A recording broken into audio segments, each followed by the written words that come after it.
Hello and welcome to Meet Our Makers, an artist interview podcast produced in association with Beats Per Minute. I'm your host, Jeremy J. Facette. On this episode, we get to meet Jenn Wasner. Jenn is probably best known as the lead singer and guitarist of indie rock band Wye Oak.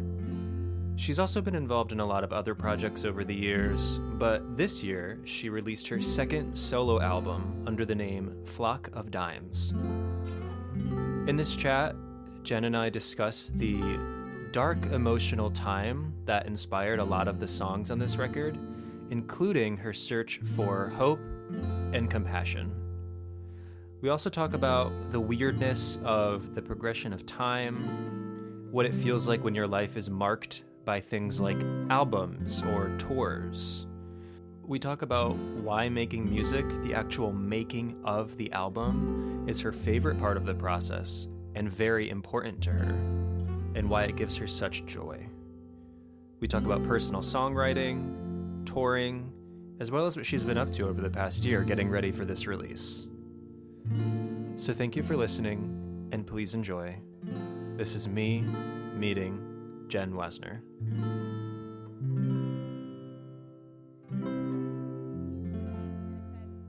The hostess has another meeting in progress. It was your meeting. I know, that's why I was like, something seems off. I feel like we might need to reach out, but I don't know. Who knows what the hell is going on with this thing? I feel like Zoom keeps coming up with new and different ways to confuse me. So I know, and they don't tell me what they're going to be, and then they just happen. Yeah. They happen right well, when you're I not need alone. it. Yeah, I'm sure. You're not yeah. So yeah, how are you doing these days? Oh, riding the wave. I'm riding the wave. You're catching me on a pretty good day, I would say. Oh, that's good. all things considered, I'm doing quite well. Feeling pretty happy that spring's on its way here in North Carolina. Feeling some like sprinkling of hope on the horizon. I know we're coming up on that year. We kind of are at the year. We're at the year of this whole thing. I know. Spring means it's been a year. It's wild. It's really wild. Isn't it? It's so weird. It's I started this podcast like because of this last spring. And so now it's like, it feels like I wasn't necessarily expecting at that time to still be talking about it like now, but right. I don't think any of us were. Yeah, no, I think if you had told me that I would still be dealing with, or we would all still be dealing with this a year later, I don't think my brain would have been able to process that information. Yeah. I think it's better to sort of have been slowly eased into the pot rather than I'm glad that I didn't know. I'm glad. Sure, I wanted so badly. Like I wanted nothing more than to know. And now I'm like, oh, thank God I didn't know. I would have lost my mind. Well, yeah. I mean, think about it. Like if we knew for an absolute certainty that literally a whole year from then we'd still be like in quarantine, basically, it'd be like, are you kidding me? Like I have to live through this year knowing that. Yeah, cool. I'm going to go crawl in bed and never come out. Thank you so much. Yeah. but yeah, there is hope. It turned out and it turned out to be a pretty different year than I was expecting, which just goes to show reality and what your projection of reality is are rarely one and the same. Yeah, this new album of yours, was it was born sort of out of this start of this time anyway, wasn't it? Yeah, it's weird. Yeah. I'm in the same place, on the same couch, in the same house. I just have a record now. Yeah, isn't that strange? It's the rollout must be so different with this all going on. It must feel different. Oh, it feels crazy. It's really weird. I mean, everyone's doing a really great job, I think, of sort of trying to completely remake the music industry essentially overnight. I've been amazed at what people have been able to come up with in light of something that at first glance seemed to be like completely hopeless. I have had more opportunities to engage with music and creating things and sharing things than I would have ever predicted. So that's really nice. Yeah. But yeah, it's odd. It's definitely a really weird time to be releasing a record, although maybe not quite as weird as this time last year. Sure, I know the people who had their records for early spring and did not delay them. That must have been like even weirder. I don't know. Yeah, but we all need music all of the time, so I'm It's grateful true. for them. And we're I'm grateful happy for that they you did that. guys. Yeah, I mean, we're music listeners are grateful that, it didn't just all stop. I mean, there are people who delayed, and I can understand maybe the mentality behind putting off the release of something, but on the other side, as you say, like, we need it anyway, and I think we maybe needed it more, Hmm. this past Hmm. year. So we're Oh, I grateful. know for a fact that I needed it more, which is actually, one of the takeaways that I'm grateful for, coming away from this year is, I think I've struggled a lot with, music is the thing that I've been drawn to for my whole life. It's the only thing I care about it this much, and it's the only thing that I'm any good at.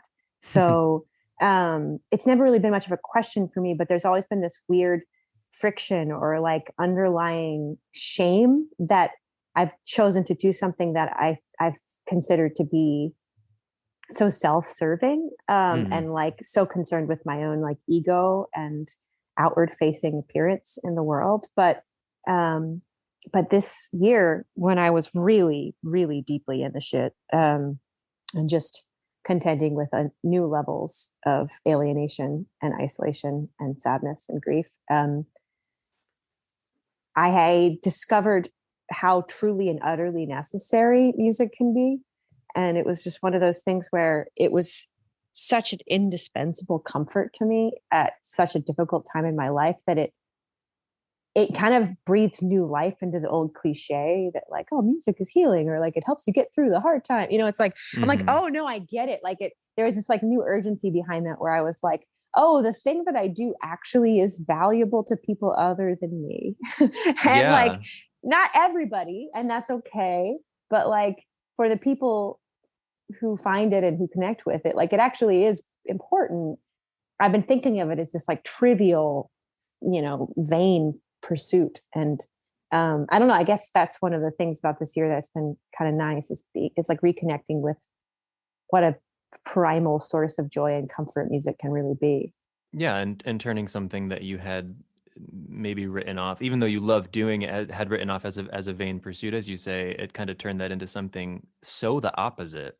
Yeah. Like something so generous as opposed to, and not to say like, oh, your shit's so hot, like, everyone needs to hear it, but Yeah. like not in an arrogant way, but like more of a, wow, okay, so I find myself enjoying all of this music right now and it's really important to me. So maybe what I'm doing is what they're doing. It is kind of Mhm. giving people something to hold on to. Yeah, and it's completing the loop. If I were to be sitting around Hmm. in my house all day making music and then sharing it with no one, that would be pretty self-serving. Um, so, offering it up to people is part of the completion of that cycle.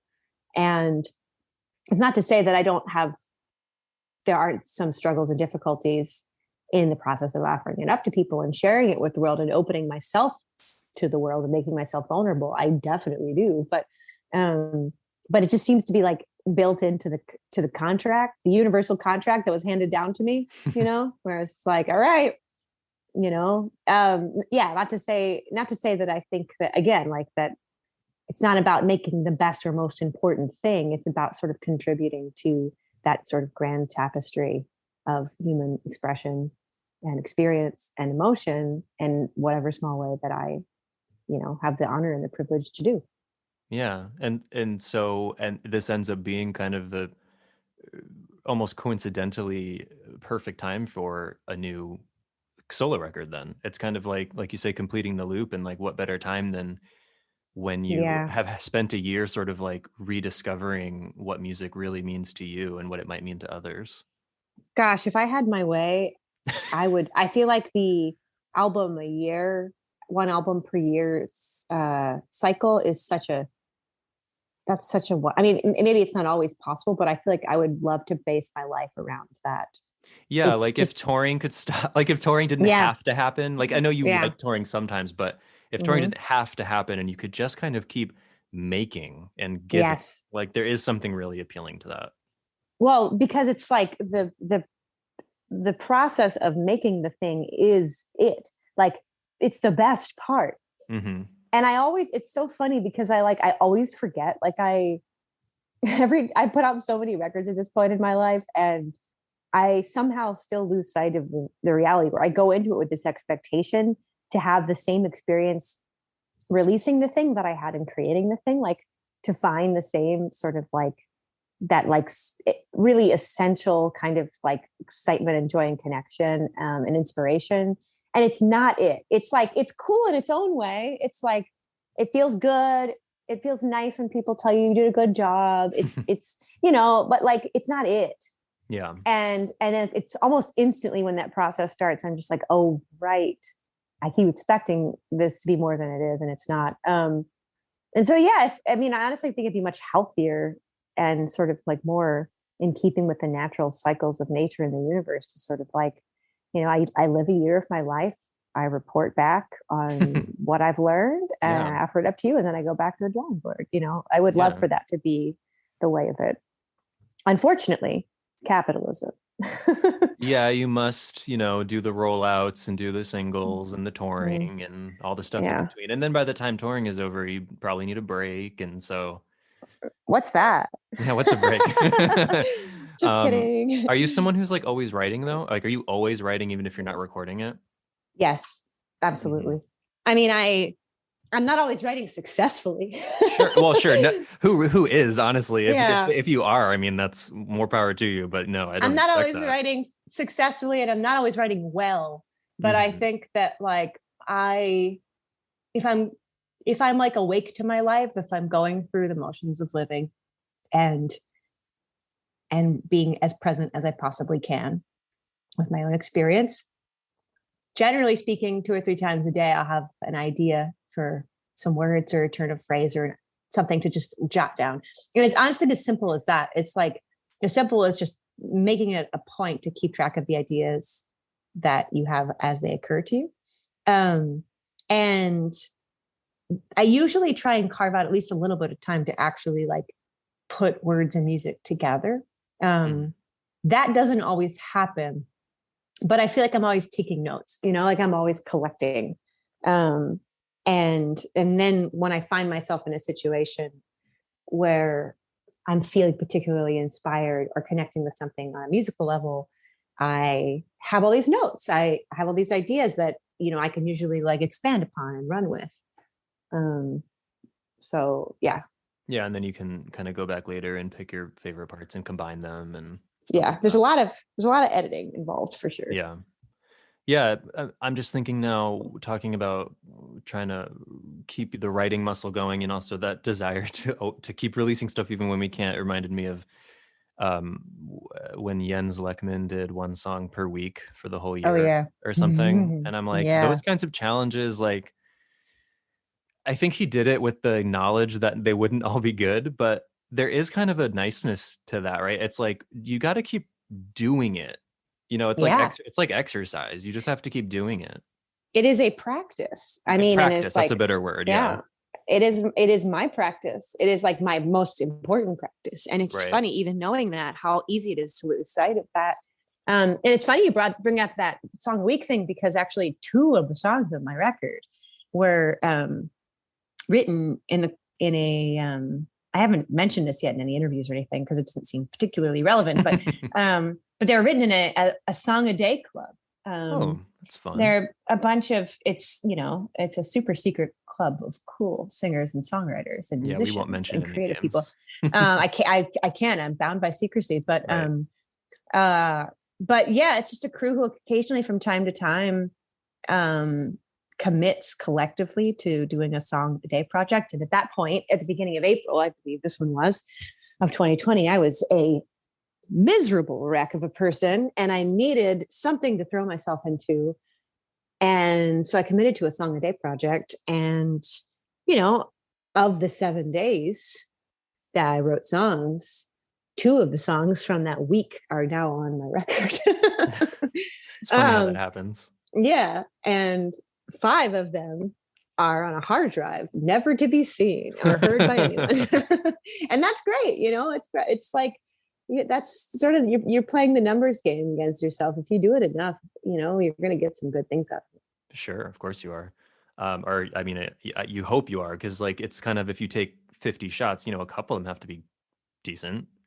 Ideally, yeah. Ideally. And you mentioned Yeah. you mentioned the spares are on a hard drive. Are you someone who like doesn't delete stuff even if you don't like it? Oh, I don't delete things very often, but I'm really, really, really disorganized when it comes to like keeping track of things. Like, I just don't care. I don't know. I'm not a great record keeper. And my bandmate in Wye Oak, we are coming up on the 10th anniversary of a record we made together. And he was digging through. I mean, he has the hard drives from 10, 15 years ago. And I'm like, man, I'm glad that I'm in a band with you, because I have no idea where anything is from 2 years ago. I couldn't tell you where the masters for my record now are. Yeah. Like who has them? Where are they? Yeah, I have no clue. That's so funny. I always am kind of like low-key amazed when bands are like, oh, here's a B-sides collection. These songs are from 30 years ago. Yeah. And I'm like, why? I mean, I could never fathom, just because I know myself, I know I wouldn't still have that. Yeah. Well, and I think some people are really good at like documenting, and that's cool. And I am kind of just like, well, there will always be another song. So they're not all like treasures. Like, let's just keep it moving. And I tend to prioritize in general with my brain, the way my brain works. I tend to prioritize the new, because I think it's all about like wanting to inhabit whatever experience I'm having at the moment. And so much of promoting music in the world has to do with pretending that you're inhabiting an experience that is old, is no longer actually relevant to your present. I mean, you wrote most of these songs a year ago. I mean, that's a while ago. But not in the standards of record making. It's actually quite recent. Like it's kind of unheard of. It's kind of unheard of to have a record in hand less than a year after I wrote the last song. Like the last song on this record that I wrote was in June, and we made the record in July. And now it's coming out in April. Yeah. And I have it. I'm holding it right now. I'm looking at it. So it's like, that's unheard of. And usually it's, and that's the way I would prefer it to be, because, the further away you get from it, the more it dissolves, more your connection to it dissolves. And the more it becomes for someone else and not necessarily for you, which is also a beautiful thing. Yeah. No, those are two definite experiences that both kind of end up coexisting with the record. You mentioned you're coming on 10 years. Is that Civilian? Correct. Yeah. Wow. I know. Pretty bananas, that's right? Weird. Yeah, that is weird. Because like I don't remember it coming out, but I remember listening to it a lot. And that, if it came out in 2011, that means I was like a freshman in college. That's super weird. Well, so was I. Time is so strange. Yeah. It's actually a nightmare in many ways to think back on. I mean, and I say this in the most compassionate way possible, but think back on what an absolute fucking idiot I was. And then be like, and look, all of those things that I made, this flawed, strange, barely emerged, half-baked version of myself. You can still find them. It's all out there. Like, it's kind of just like, it's all about, it forces you to do a thing that I think a lot of people struggle with, and myself included, which is to just try and make as much peace as you can with the former versions of yourself. It's something I'm still really struggling with, like trying to love and be compassionate towards the parts of myself that I no longer identify with or connect with in any way. It's really hard to do. So it's pretty embarrassing.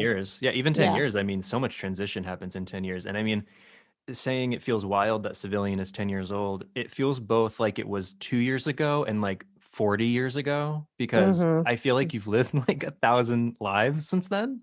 And like you've had so many, you've had a few Wye Oak albums, you had now 2 solo albums, you've contributed to a bunch of albums. Like it just feels like there's been so much since then, but it also has been such a little snippet of time. Yeah, I mean, I think I'd probably have more to show for myself, just than probably most people, because I'm such a workaholic, and because I feel so, or I have been in the past. I'll say I'm a recovering workaholic, and because I write so much that I like to have as many different outlets as I can. Um, but I don't really believe. More and more, I feel less convinced that time is something that can be actually quantified.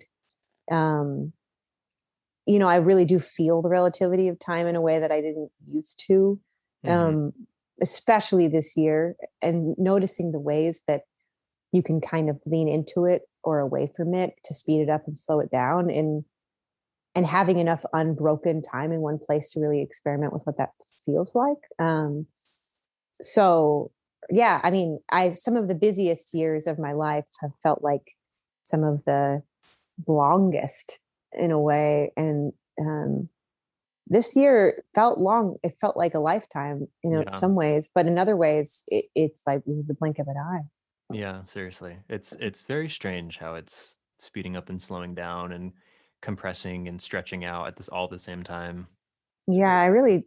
I believe that that is true. I believe Mm-hmm. that, and I think that we can tap into that, somehow in our brains, because I know that I found myself in accessing different parts of my brain, Yeah. or different kind ways of consciousness. I felt it move. I felt it speed up or slow down, or sometimes, stop.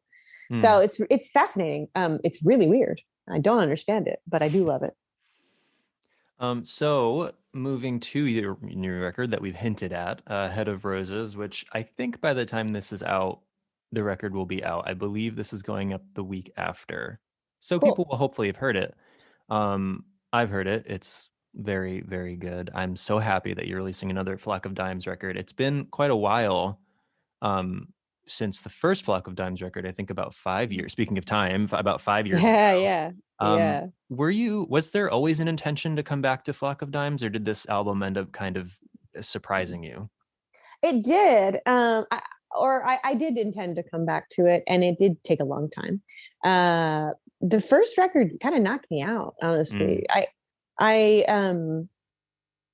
I went into it. I was in a really different place in my life on a number of levels, and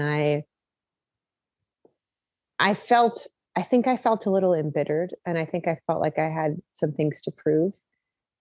I think I felt, as though I had to do everything myself in order um, to get the awareness, like the credit for parts of my artistry that have been always been a part of what I do, but that people generally overlook in favor of some other things. So mm, like, or even just like, if you make music in a two-person band with a man and you're a woman, people are going to assume that, they're not going to call you what you do producing. They're right. going, they're going to give credit in ways without even realizing it. Sometimes they're going to make assumptions about who's responsible for what in a gendered capacity. Um, and my collaboration with Andy and my just relationship with music in general has always been so um, rooted in experimentation in a number of different fronts, and with as many different sounds and instruments and textures and ideas as I possibly can. Um, and it's frustrating to sort of be like backed into a corner and pigeonholed a little bit, as a result of assumptions that people make about you and what women can do. And so I think I had this idea going into that record that I would, if I did a record where I just like did everything, I was like, I'm going to play the drums and I'm going to produce it, and I'm going to play all the instruments and I do all this. If I did that, then maybe people would notice and be like, oh, look at all the things she can do. Hmm. But part of that, now that I look back on it, it also has to do with, like, sadly, proving my worth to myself and feeling like, no, like I was never able to just rest and consider myself and what I was doing and what I was capable of being enough. Um, which I think is a fog that I'm only just now starting to come out of. Like I'm just finally surfacing from that exhausting, self-flagellating process of Hmm. just never feeling like anything I did could ever be good enough, and that I had to be the best at every single thing. Turns out that's a pretty exhausting way to make a record. Yeah, And I don't even think it's necessarily produces the best results. I think collaborating and delegating to people who have specializations and talents that you do not share is like a big part of making something that's like dynamic and living and breathing. And so, I love that record. I'm really proud of the songs on it. I'm really proud of the way I rose to that occasion. But at the same time, I'll never make a record like that again. Like, yeah. Whereas this record, I feel like I'm a little bit more, I've learned to accept myself a little bit more, including some of my limitations. And so it felt easier to let other people, I mean, even though like the vast majority of the stuff on the record is still me, it felt a lot easier to let other people in on the process. Yeah, it's a much more collaborative record. I mean, obviously, I actually wasn't aware that If You See Me Say Yes was pretty much entirely solo, but yeah, this one is very much not solo. I mean, you have a lot of, I'm guessing, friends on the record, people like Nick Sanborn and Meg Duffy, and Andy's on there. Who plays cello, by the way? Like, who knew? I didn't. He just picked it up. He's been doing that. Well, he went to school for upright bass, so he was able to it's just smaller, Okay. They're not too far off. Yeah, but he does that a lot. He just kind of picks things up and runs with them. Yeah, I saw that credit. I was like, oh, okay. Okay. I mean, yeah. side note, I will say, I saw you guys one time as Wye Oak, and I was kind of amazed at what he can do with like one hand. Oh, and he's bonkers talented. I'm very like, I had no idea he was like, playing keyboards and drumming, and I was like, oh, okay, all right.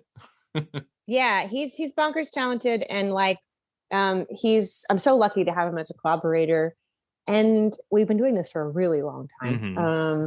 And yeah, I mean, he's always growing and evolving and improving in all the instruments he plays, and he's one of the only instrumentalists that I really trust, as much as I trust myself, which sounds like a really egotistical thing to say, because it's not necessarily about ability. Obviously, there are a billion musicians who are so much better at all the instruments I play than I am. It's more about, I guess, touch and feel and taste, mm-hmm. Which I mean that in the musical capacity, not necessarily in the like sensory capacity. I just feel like our aesthetic goals and visions are kind of also in sync and aligned from so much time working together. And so I feel, when I work with him, I feel very confident that I can communicate what I want and he can execute it as well as I could. Mm. So you specifically wanted to make this album with people, right? You specifically didn't want to make it alone. Oh, yes, for a multitude of reasons. Because that was an intention that I had after finishing the first record, for sure. But also because I was lonely. Oh my goodness. I was so lonely. I was living alone, going through a breakup, living alone in a global pandemic. I wanted to get some people in the studio with me. yeah, I get that. Yeah. So, I mean, I think I care almost as much about the experience of creating the thing being joyful and positive for everyone involved as I care about the result.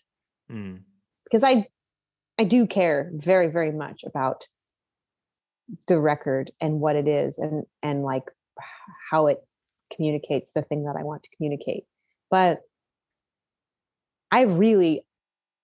there's more to this process than it's not just product based. It's the experience of, it's your life. It's my life, it's like what it feels like to be me. And being in the studio working on a thing is the time in my life when I feel the most alive and the most myself and the most at ease and confident and just like, and it's not always easy, but like that is a moment where I just feel like every box on my checklist of needs is checked. If I'm with people that I love, making a thing that I care about, I'm good. Like, I'm just happy. It's the happiest I get. And so, I wanted it to be a meaningful experience in addition to, I wanted to make the best record possible, but I didn't want it to be a miserable slog, because the whole spring to that point had been a miserable slog. So I wanted to create some lightness for us. Yeah. And if you're creating with these people that you actually want around you and you value their input, that's intrinsically going to change what the record could have been, because it could have been just you, and it could have been maybe much more pared back, or much slower, or maybe even sadder. I don't know. But then with these people alongside you, it inherently changes it. Mm-hmm. It Because it's the does. whole And process. yeah. And the energy of other human beings in a Right. room, and their ideas, and the ways that the way that they play, the way that they sing, that they speak. It's the difference between having to generate an idea in a vacuum versus having something to respond to. Like it's so much easier to be creative when you're responding to something that's already there. And that's why collaboration is such a beautiful and special thing. So aside from collaborating, then what were some of the like driving inspirations or forces behind these songs? Well, I was very sad. Okay, simple answer. That's fine. I mean, so like the elevator pitch for this record is, the unique experience of sitting with and unpacking and contending with grief and trauma and loss, and having to reckon with the reality that although you may be in a situation where someone is causing you a lot of pain through their behavior, through their choices, or what have you, that you are also the source of that pain for someone else. And so in that situation, it's to be very specific about it. I was in a situation where I had left a relationship to enter a new one, and then that one ended. And so, when you're in pain, when you're being hurt, when you're heartbroken, when there's this like feeling of grief, it's like one of the worst things a person can go through. And it, for me at that moment, I think it would have been very easy to construct a narrative around what was unfolding to protect myself from the things about myself that I was uncomfortable with or didn't want to see. But that's sort of impossible to do when you're contending with the reality that, like, in this moment, you are not only the recipient, but you are also the source. And holding that duality is harder and more painful than creating a narrative that just protects you and protects your heart and paints you however you need to see yourself, as the victim, or whatever it is. But it's the truth.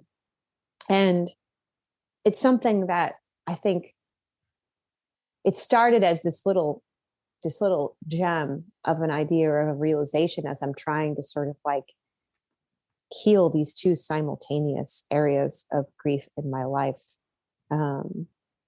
And trying to do so with compassion to myself, and trying to have compassion for, as I'm trying to have compassion for myself, I thus have to cultivate that same compassion for the other people in the situation, for people who I may be being hurt by. So it started out as this little thing that was applicable in this like immediate situation of my life. But then as the year unfolded, it sort of started to expand in this way that, I realized that there was a lot of pain and suffering and trauma that I had been running from in my life, that I had created I created barriers around myself and around my heart in a number of ways. And as some of those started to come down as a result of this like confluence of both, this personal situation, this heartbreak, and then this global situation, like the collective trauma that we're all experiencing together simultaneously. I started to think about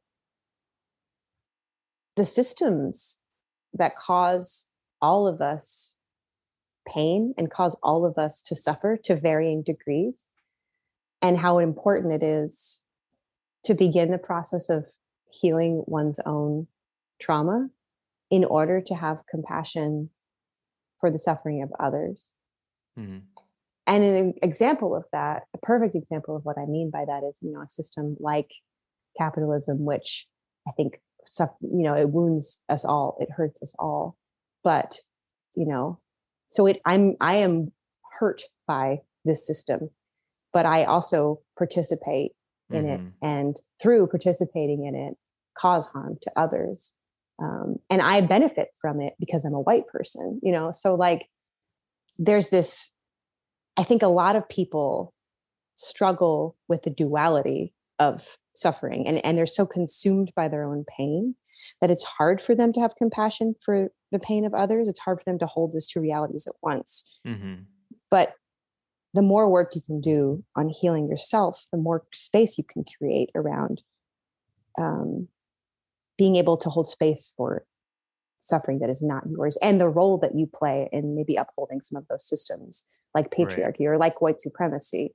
Like there's a way to hold it all, but it's impossible to do unless you are able to be exceptionally compassionate with yourself, and to start with yourself, to start by addressing your own trauma and the things that are keeping you from moving towards a collective global healing, which I think is what at this moment is kind of calling us all to do. So yeah, you really opened a real can of worms with that answer.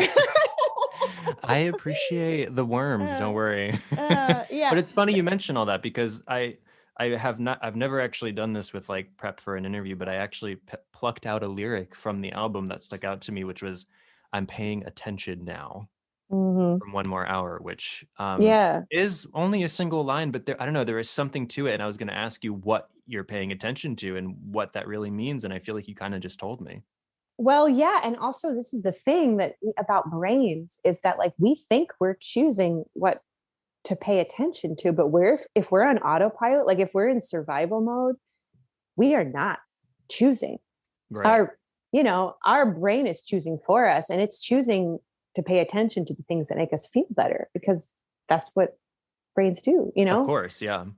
And that's understandable. And that doesn't mean like we're evil or bad or wrong. It just means that we haven't stopped and slowed down enough to start to notice the source of our behavior. And I include myself, like the last thing I want to do is come off as like some like fully healed, like trauma expert. Like I'm like, this is stuff that I'm still contending with in my life in real time. I do not have this shit figured out, and I'm only just beginning to like pull these threads, but it still feels important to talk about, because I really do feel like it's all connected. And I really do feel like I've been able to create more space in my life only through starting with this bottom up approach, rather than a top down, rather than like, how do we fix the world? Right. How do we make people understand each other? How do we talk to, it's like, you gotta start from within. And it's so simple as to be like a ridiculous cliche, but like, I really believe it, because I feel like I'm feeling the proof of it in my own life. Sure. No, yeah. And I mean, obviously there are problems at the top that trickle down, but like we who are not the ones at the quote unquote top, we have our own issues that are rising up. And as you're kind of saying, like, we need to work on those before we can address these larger scale issues, because otherwise we're not going to be able to address those larger scale issues. Well, not in a sustainable way. I mean, I think it can be all done at once, but I think, there's a thing that people talk about a lot in like work in activism around any number of things. But like burnout is a real thing, mm-hmm. And I think it's like, it's really easy to come in guns blazing and be like, all right, like I'm a well-intentioned white person and I'm ready to show up and like figure this shit out. So let's fix it. Right. And like, and just not stop and take the time to be like, okay, who's already doing this work? Like, how can I pay attention to them? How can I genuinely contribute in a way that's not just about me and my own ego? Right. And how can I take care of myself and like, like, how can I process the immense amounts of like grief and shame that are going to come up inevitably, because if I don't process them on my own and figure out how to work through them and discharge them, then they're going to become someone else's problem. Or I'm going to exhaust myself, and I'm not going to like physically, emotionally, psychologically be able to continue. So like, it really does, like,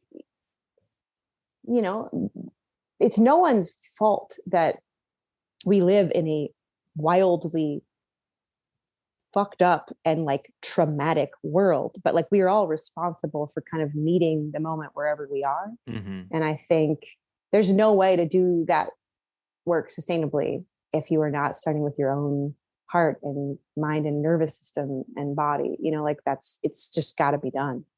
Yeah, I think that's fair. Yeah. So that's lyrically and conceptually, but what about sonically? So I when I was listening to it, I noticed quite a level of contrast, sort of like some really synthetic songs like 2 or even 1 More Hour with the kind of lo-fi beat, and then more spare tracks like Lightning or the title track. How do you end up deciding on a sonic sound palette for your album? Is it sort of just like an organic process where you kind of just find the best fit for a song? Well, with this record in particular, Nick and I kind of had this intention going into it, because I think I'm a person who's really had this tendency to sonically shapeshift a lot. Mm-hmm. Because I'm drawn to a lot of, I don't only listen to one kind of music. And so I, of course, often feel drawn to make all sorts of different kinds of music, or try my hand at it at the very least.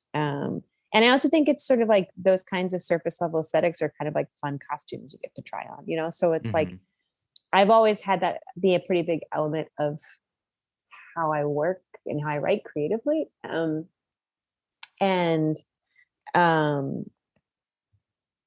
I think that sometimes it makes it hard to know where to put me, or like put my work, to like kind of like what umbrella that I get placed under.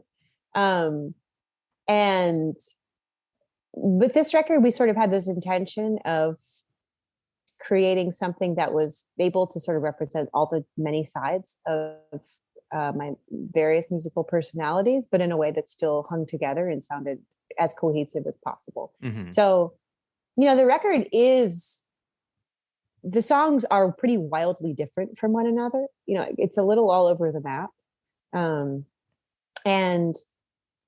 But I tried to sort of like keep this resonant thread, that made them sound as though they were of a piece, even though, there are some songs that are just like these fully fleshed out, really dense orchestrations. And there's some songs that's just guitar and voice, and, they're kind of all over the place. So, yeah, I don't know. I think it's an intuitive thing, honestly. It's hard to say, like, it's hard to quantify it in literal terms, because I think you just sort of like, you hear it and and there were certainly a handful of songs that we worked on in this session that didn't end up making the final cut, just because they didn't feel like they were like hung together in the same way as these 10 songs did. Mm. So when you have this kind of varied track list of songs that you're trying to string together, because I know I would, do you like obsess over the sequencing when they're all ready? Yes. I'd be endlessly switching them around. I know I would. Yeah. No, I was, there was a big argument, not an argument, but there was a camp that wanted the sequencing to be very different than it is. And then there was a camp that wanted it to be what it ended up being. Mm-hmm. And the cool thing is that there's not a right or wrong way. Of course, both of the sequences both of the like pitched sequences were really good. They did a very different thing. And so at the end of the day, it just becomes about making a choice. And I don't know. I mean, I think it would still be a really cool record if it had been another way, but at the end, like a certain point, you just kind of have to like make a decision, It is hard though. It's definitely really difficult. Yeah, I would imagine. So the last song, which I would think would be the last song probably in both of those sequences, because it feels like such a closer to me. Yeah, you're right about that. The last song, Head of Roses, the title track. Why is that the title track? What is it about that song? And the specific line, or one of the lines it comes from, free of the world, head of roses, leave me to learn love is time. What is it about those phrases and that song that you felt was the one to select for the title track? Oh, I'm so glad you asked. So real quick, going back to what you were saying about sequences, I do have this thing where I can tell when I write a song, like if I'm in the process of kind of collecting songs, I knew that the first track of the record was the first track when I wrote it. And I knew that Head of Roses would be the last track before any other tracks in the record existed. No, I get that. Some things just feel that way. Yes. And so I was like, well, I know this is the last track on whatever my new record becomes. I don't know what it's going to be. It doesn't exist yet. But that song was a real freaky experience to write because, and this doesn't happen often, and it doesn't happen in as potent a way as it did with this one. But I was in a really intensely emotional headspace, and I had kind of just entered this weird trance, and I was playing piano, and I just started playing this song and singing it like it was already a song that I knew, though I didn't. And so the words just kind of came out fully formed with it was very odd. And I don't, I definitely have the thing where I like can freestyle sounds. And, a lot of people do that, or they're like, you're sort of like coming up with vowel sounds and you're trying different things. I can do that. This was different. This was like the song, like fully formed. And it was very odd. And so that was happening. And I got to the, free of the world, head of roses. It just came out. I wrote it all down. I recorded it basically immediately. And then I didn't really think about what it meant. It just sort of felt kind of catchy. It felt like, right. It was how it came out. So, and then as the album was shaping up and I was starting to think about some of these themes that were just talking about, and the duality of it, the duality of like being the recipient of suffering and the source of suffering, and like having to hold that complex truth in one place and sit with it. And like, it occurred to me that like Head of Roses, like, the like sort of thing that people always say about roses, right, is like, it's this beautiful blossom and it's covered in thorns. Yeah, that's true. And I was like, oh, well, look at that. Yeah. It's like one of those things where your brain sometimes knows better than you do. Or your subconscious, or I don't fucking know, because I don't really know where that song came from. You could, if you're a spiritual person, you could say that it was handed down to me. And if you're not, you could say that my subconscious came up with it and just kind of knew already. But regardless, it was a really spooky thing, and in a beautiful way too. But yeah, I mean, that's it. I mean, and then Love is Time. I mean, goodness, could that be, this was one of the few songs from the record that was actually written post breakup, but it was written pre-pandemic. And just barely. And, if I recall correctly, at this point, it's all blur. Goodness, I'm trying to tell you the truth. I'm trying to tell you the truth, but I may be fudging some details because my memory is poor. It's because I have a poor memory and not because I'm trying to lie to you. But I believe you. Yeah. But yeah, so I wrote it, and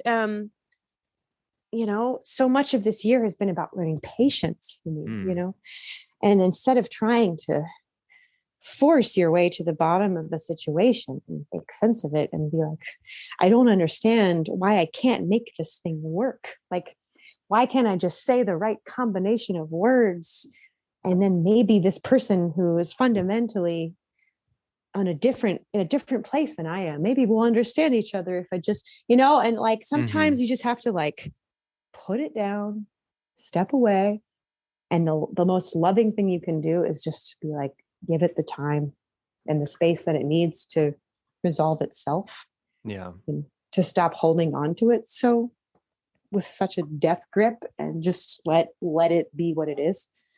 So, you know, those are all things that came out of my mouth when I wrote that song, long before any of the actual ideas had occurred to my like conscious brain. Which is pretty weird. So that song just has a sort of like resonance with you, and a sort of importance that it felt like it had to be the title track. Oh, it absolutely. I knew it when I wrote it that it was. Yeah. I knew that it was, and I knew that it would be the last track, but I didn't know what it meant because I hadn't lived it. I hadn't lived it yet. It like predicted some things in my life that hadn't happened yet. I know, it's so weird. And I guess you could say, if you're not a kind of person that likes to believe in that sort of thing, which I haven't always been, I would say that I am now, but I wasn't always. If you're not that kind of person, you know, it's vague enough that, yeah, sure, you could be like, it's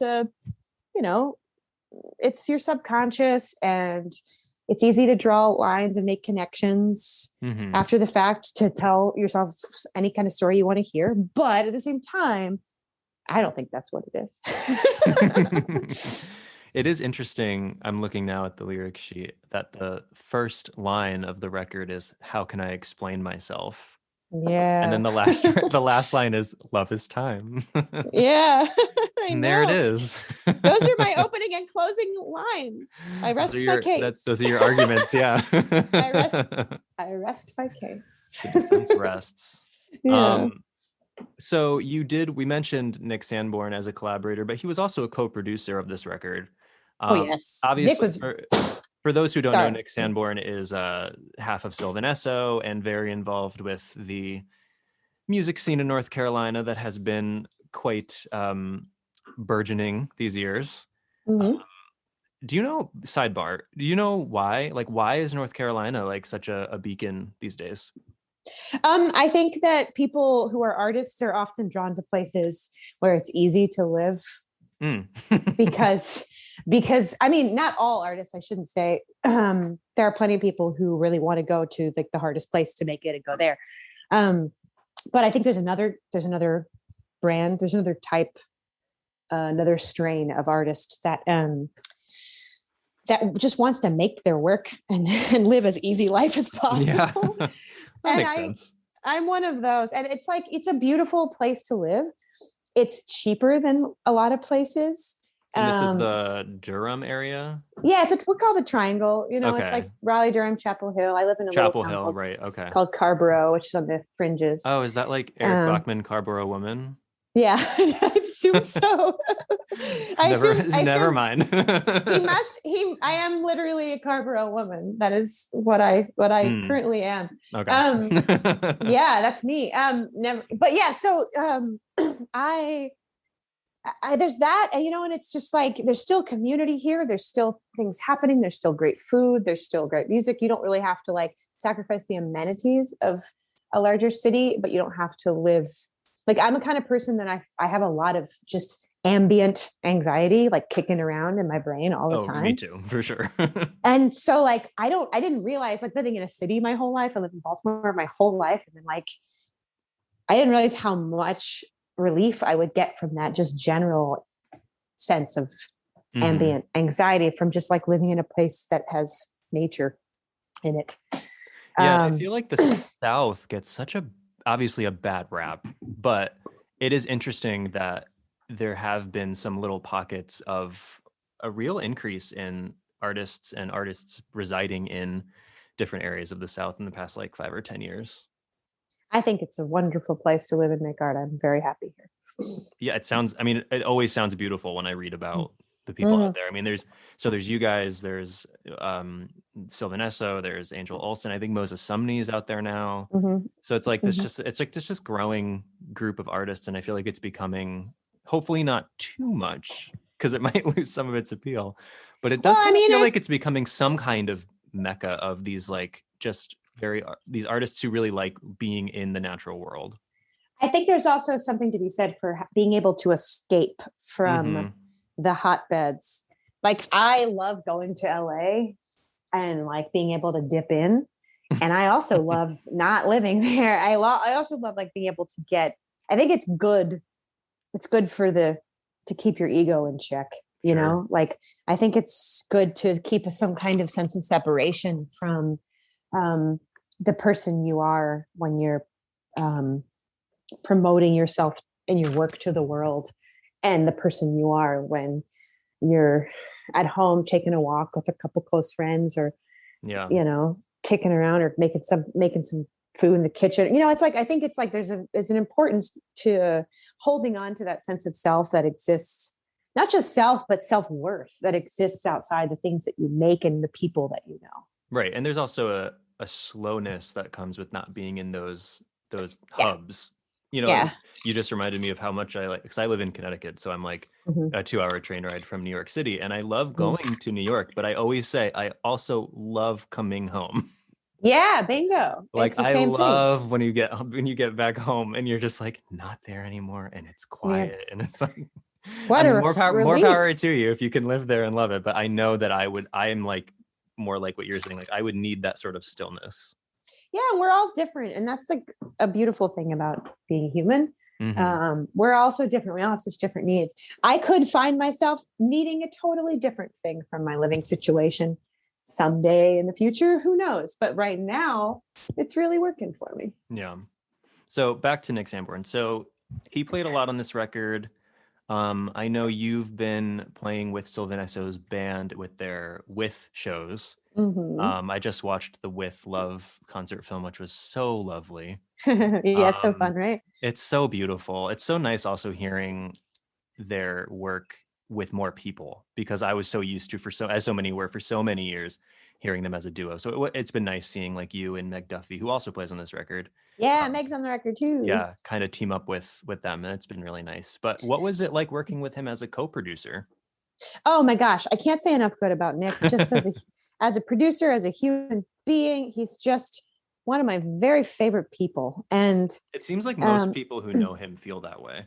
He's tremendous. He's absolutely tremendous. He's so smart. He does this thing. I think that like a lot of my favorite people strike this balance of being unintimidating and smart and kind.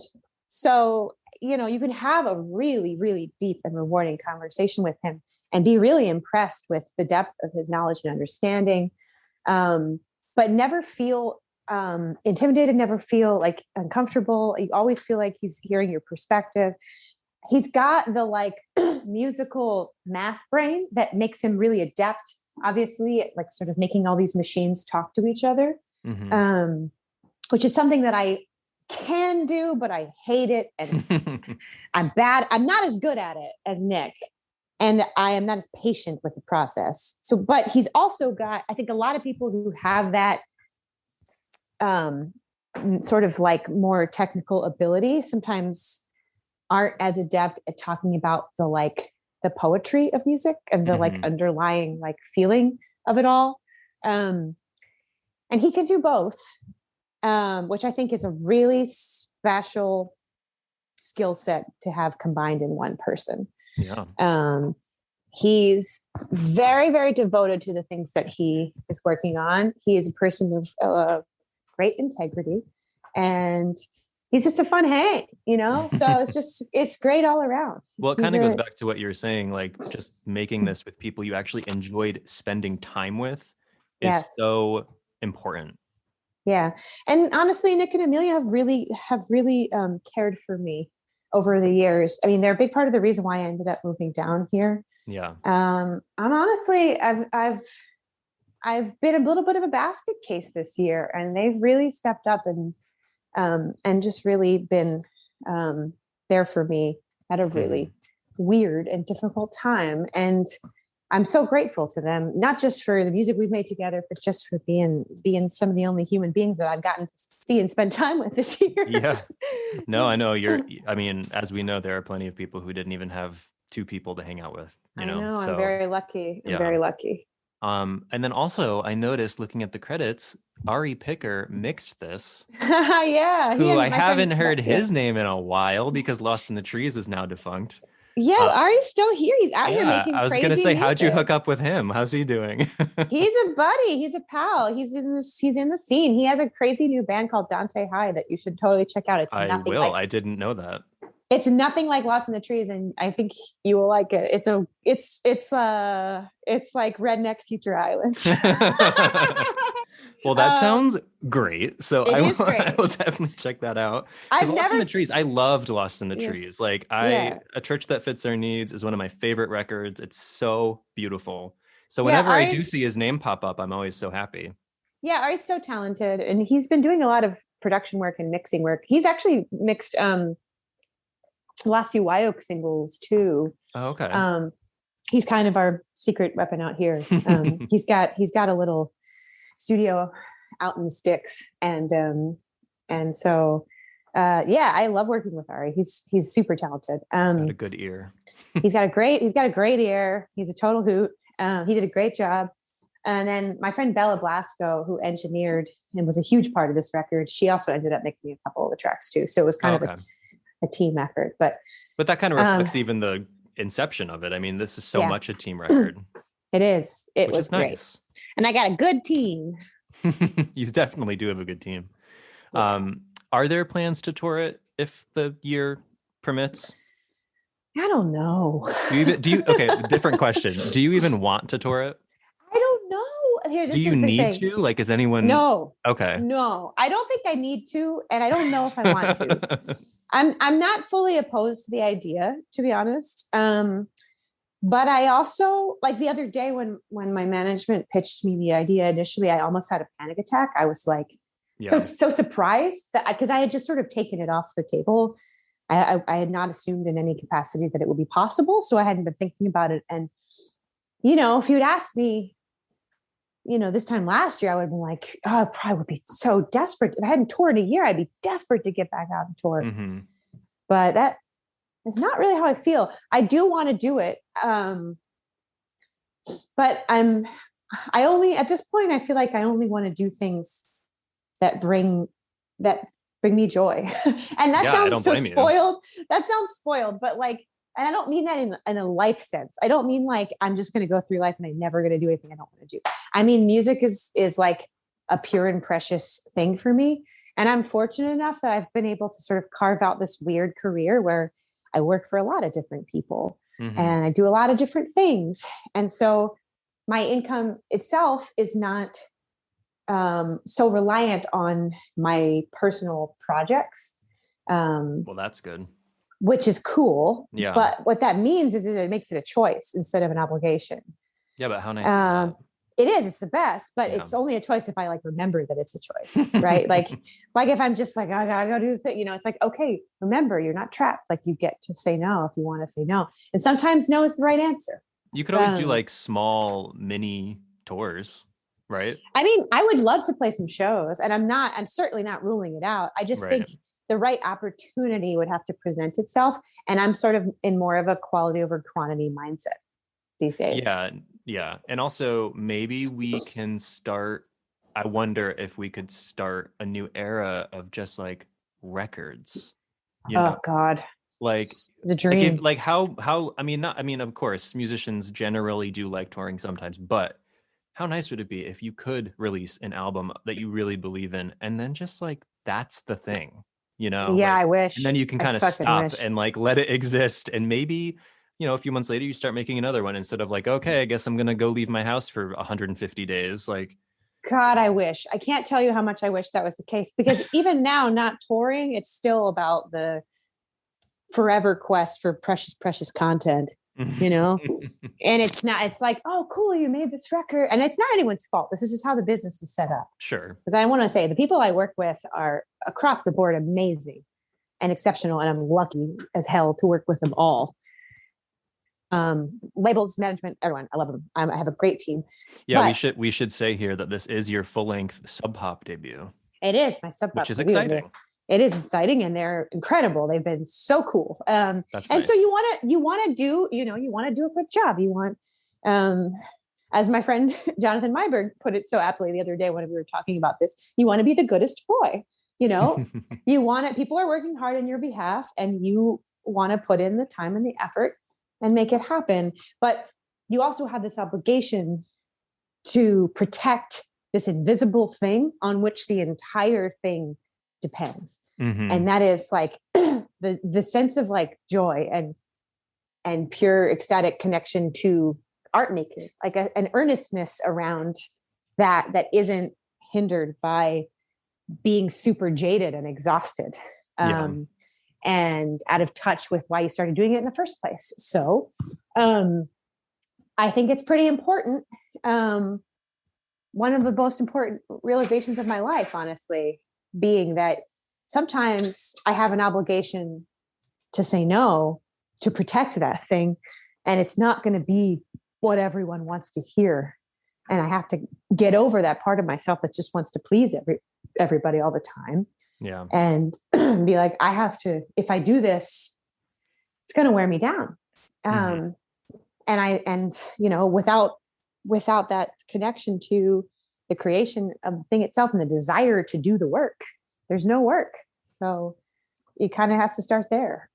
Yeah. No, you gotta hang on to that need and desire to create, as opposed to like creating just because someone's telling you to, or, you know, creating and then going to do all the other stuff that you don't want to do, because then like you say, there'll be less work if you can't do the work. It seems almost like ridiculously simple when you put it that way, but unfortunately it just like isn't that way a lot of the time. No, and let me tell you, it's like there's always going to be another thing to say yes to. If you don't learn the lesson of having to say no, you'll just, I mean, I've done it. I know, because I've done it. You will exhaust yourself. You'll drain yourself and you'll lose it. And, you know, that feeling, that like feeling of excitement when you're moving towards something and you're feeling inspired and you're like having this idea and you want to make this thing, like that feeling is my favorite feeling in the world. Yeah. And so there's really no amount of money or success or attention that would be worth sacrificing that feeling for me. Yeah. And I think that's a worthy pursuit. And I think it's really nice to know that, you know, and to not find out after the fact. The fact that you know it, I think, is so powerful. With that said, about yourself, I mean. Yeah, totally. And with that said, you know, I've definitely let that kind of creep into the sort of more self-defeating territory too, because I do think to a certain extent, you don't get to choose the world you live in. And like, you don't get to choose the way the video game that we all play as our lives is set up. So like, it's about that, striking that balance and like having an understanding of how much you can give and how much, and like where that line has to be drawn. Yeah, you totally. know, I'm doing a lot of shit that I don't want to do in service of promoting my record, because I'd like to get to keep making records for my whole life. We would also like you to keep making records. But at the same time, I do hope that you're at a point where you don't feel like, you know, I just said, we hope you keep making records, but it's not like we're all no. You better make records. Oh, I'm always going to make records. Like the question is whether anyone's going to like put them out. You know what I mean? Like that's what I mean. Right. I will always make records no matter what, because it's the only thing I know how to do. And I love it. It's my favorite thing in the world. And it's how I like understand and process like my experience in the world. So that's no question. It's more just like getting to do it as a job requires a certain amount of flexibility and compromise. And it's not always pleasant, because it's like you have to fit yourself into this system of capitalism that is inherently amoral and shitty. And so it's like, it's always going to feel a little weird, but I guess like the other option being to just take yourself out, like not do anything, not make anything, not release anything. That there's no any better. No. And you can't there's no way to be morally pure in a flawed world. You know, it's like, the whole world is flawed. You can only try to work within it. Yeah. You work within it. You do the best that you can. And you try to do everything you can to like, I don't know, work against the systems that are in place, but like by accepting the reality that we all like right now, this is what the world is. And like, if I want people to hear my music, then this is how it's going to be. And so there's a certain amount of compromise inherent to it. I don't have it all figured out. It's a moving target every day, but yeah, so I will keep making records, though. You may just have to find them. Thank you. Well, on that note, then, thank you for saying yes to this. Of course. I really appreciated you taking the time. I've been listening to Wye Oak and Flock of Dimes for a while. So, and it's been nice seeing you pop up in more people's stuff over the past few years. So I was really excited to talk to you. I'm truly honored. And honestly, this is one of these kinds of things are some of my favorite things to do, because I really love to get to have a conversation with another human being, especially in this day and age of living alone in my house all the time. So I know it's true. I know. I have sincerely loved getting to talk to everyone for this show, because having these sort of rambling conversations, like that's what I like to read and listen to, when I'm seeking out the work of people that I like. So it's been a great pleasure getting to do them. And it's been a real pleasure getting to talk to you today. Well, thank you. I really appreciate you asking me, and thanks for thinking of me. Yeah, of course. It's been a delight. I'm a big podcast person because I like to have voices in my house to keep me from getting too lonely. So it's nice. It's nice to think about me being the voice in someone else's house, right? While they're maybe washing dishes or cooking dinner or whatever it is they're doing when they're listening to this. That's a nice way to end. Thank you, Jenn, very much. So the record is called Head of Roses. I believe I'm not going to be lying when I say it's out now. I think it's out now. It is. It's out now on Sub Pop Records. Yes, and go buy it. Go listen to it. It's great. Thank you for talking to me today. It's my pleasure. And thanks for having such a thoughtful chat. And likewise. Maybe I'll see you out in the world someday. Give me a shout if you ever make it to if I ever play a show again and you happen to be there, give me a shout. If you come through, if you or Wye Oak or someone comes through Connecticut, I know we have New Haven has a slightly new venue that's really nice right by Yale. So if you guys ever come through, I will definitely be there. I actually saw you guys in Connecticut at in Hartford somewhere. I don't remember where. Marissa Nadler opened for you. I remember that show. Sure. Yeah. I was a big fan of hers too, and I was like, me too. I was like, that's so weird. It was a weird pairing. It's a weird pairing, but I liked it. I love a weird pairing. It's sure. Better. Yeah.